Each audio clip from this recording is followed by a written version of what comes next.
Hey Year 9 and welcome back to Term 4. We are going to be looking at language to persuade this term, which is an extension of what you've been doing with your oral presentations. We're going to be focusing on the key skills, alright? So we're going to skills-based learn through language analysis. And today we're going to be looking at text types and identifying text genres. So the first thing we're going to do is actually watch a short video explaining what different text types are. You will be asked to write down your examples of different texts. If you need more time, just hit pause and then you can continue.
Just to add to this,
so we're just going to look at the different types of texts.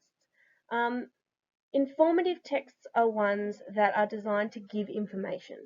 They can be creative. That's not to say they're boring to look at. So what I'm going to ask you to quickly do is just have a look at the different elements. There is a genre. It generally is more explanatory than entertainment.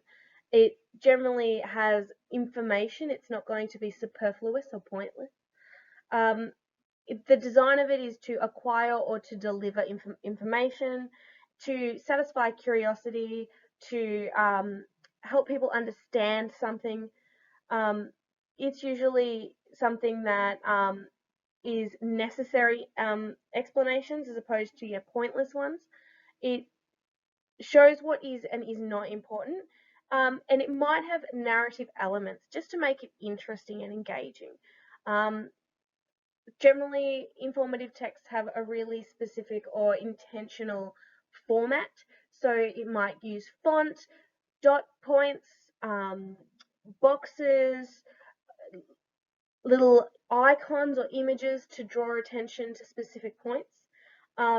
So what I'd like you to do is just have a look at the Free Dog Safety Workshop flyer here and just identify the elements of it that you think correspond with the features of an informative text. In a descriptive text, you need generally find that it's really specific. It focuses on a noun, a person, place, or thing, and it gives a lot of adjectives and verbs. So adjectives really clarify the meaning of something. So you might have an aunt, but she might be an odd aunt. So you have an element there of what that person is like. So it's really important to be able to identify an adjective, to use them as well. If you haven't filmed your oral presentations, you might be using adjectives to get across your point. You might have really simple sentence structure or quite complex sentence structure, depending on what it's trying to get across. You might have action verbs that show activity, so what someone is physically doing as well. So description is ultimately just describing what there is. How do you describe descriptive? It's describing. You're going to just read Alexander McCall's short excerpt here, and I would like you to be able to identify what it is they're talking about, which words are descriptive, and which phrases are the most vivid and interesting for you to read, and try to figure out why that is. That's the next task for you to do. Narrative texts are generally, most people just say, oh, narrative is to entertain and to grab the audience's interest. But it's so much more than that, as we can see from the novels that we read. Narrative texts might teach us a lesson. They might inform us of something that's happening in the world, or change our attitude or our social opinion through the social commentary that's being made. This is what we're generally looking at when we look at novels in the classroom, and what it is the author is trying to teach us, and we're going to comment on these themes. There are many different genres within narrative. As I'm sure you're very aware, you should come up with as many as you can. I'm a huge fan of the historical narrative. Other people prefer horrors. Sometimes those stories are true, a factual text. Other times they're fiction, and sometimes they can be a combination of both. Some people fabricate the truth in order to sell a good story. But there are specific features of a narrative. Characters with defined personalities and identities, dialogue, descriptive language to create images and enhance a story, so all that figurative language that describes scenery. Narrative, so it's got to have a structure, a beginning, a middle, and an end. Sometimes authors do play with structure in order to gain interest or to better slowly reveal stories and ideas, but it does need to have a beginning, a middle, and an end. The narrative needs to have a plot, it needs to have a setting, it needs to have characterization, structure, and a theme.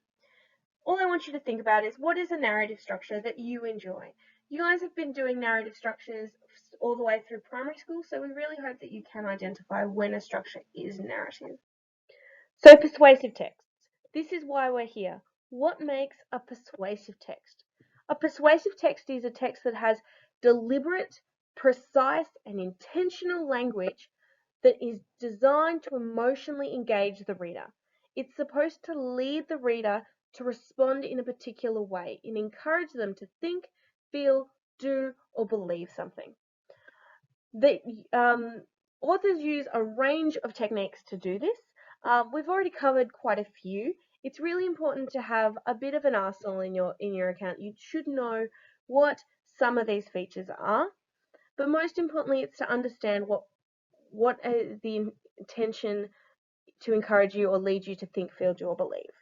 So, using some of the ones listed here, techniques listed here, just quickly annotate or write down what you think that this bee flyer is encouraging you to feel about the issue and what it is they specifically would like you to do about the issue. Persuasive Writing Language Devices, Part 1. Persuasive writing is writing that aims to convince the reader of an idea or an opinion, and often to take action. To be persuasive, we must make careful word choices. There are a number of language devices which allow us to be more persuasive. This video series will explain the following language devices.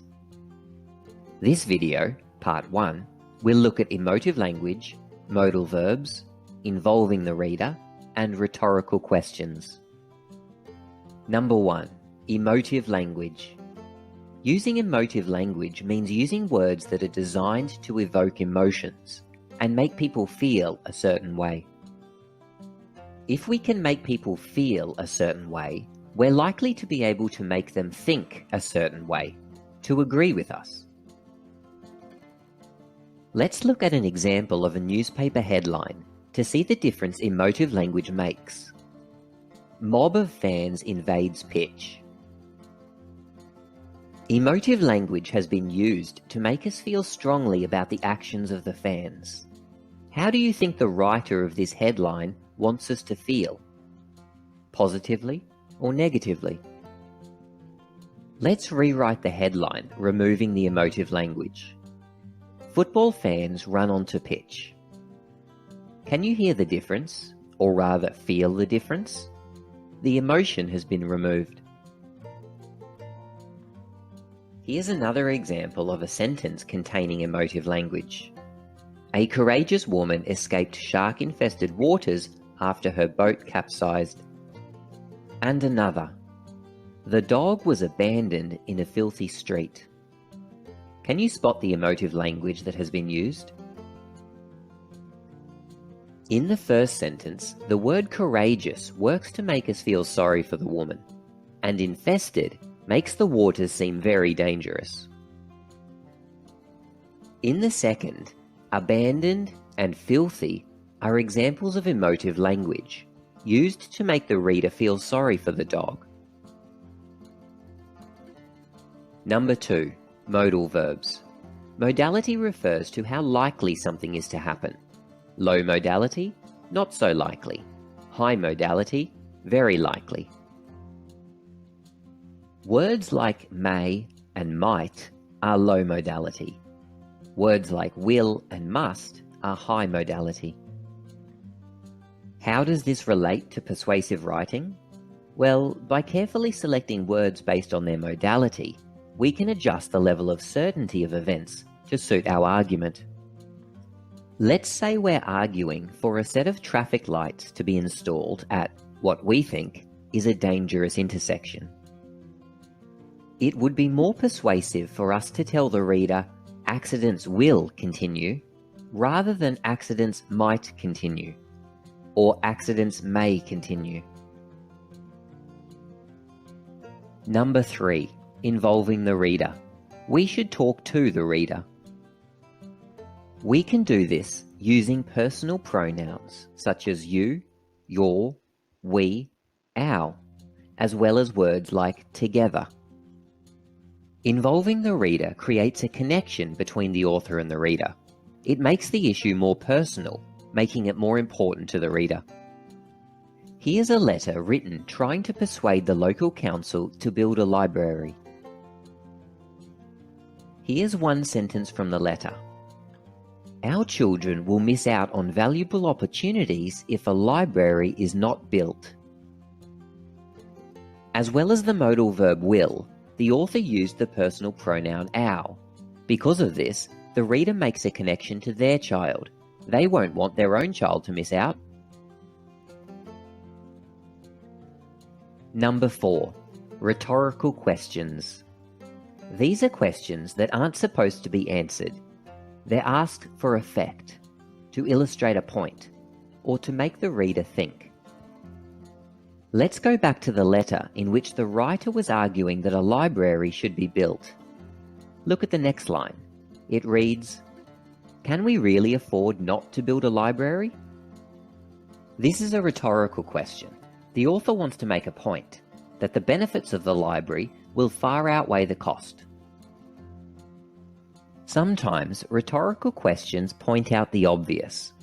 For example, don't you want to give our children the best future possible? This is a rhetorical question because the author isn't expecting an answer, because the answer is obvious. Everyone wants children to have the best future possible. In this way, the writer can turn the reader around to agreeing with their argument.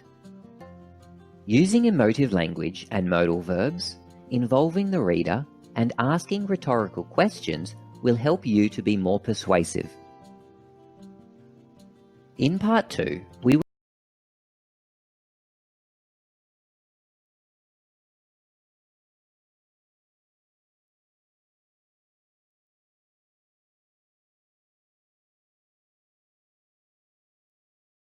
Your last activity today is to go onto canva.com. You can either sign up, which if you haven't already, it is free for school students, or if you have an account, just log in. You need to go to infographics. So in the search bar, write in infographics. You can either choose a template, or if you're feeling creative, you can design your own. And you're going to create an infographic that explains the information that you've had received from the videos and the PowerPoint you've seen today.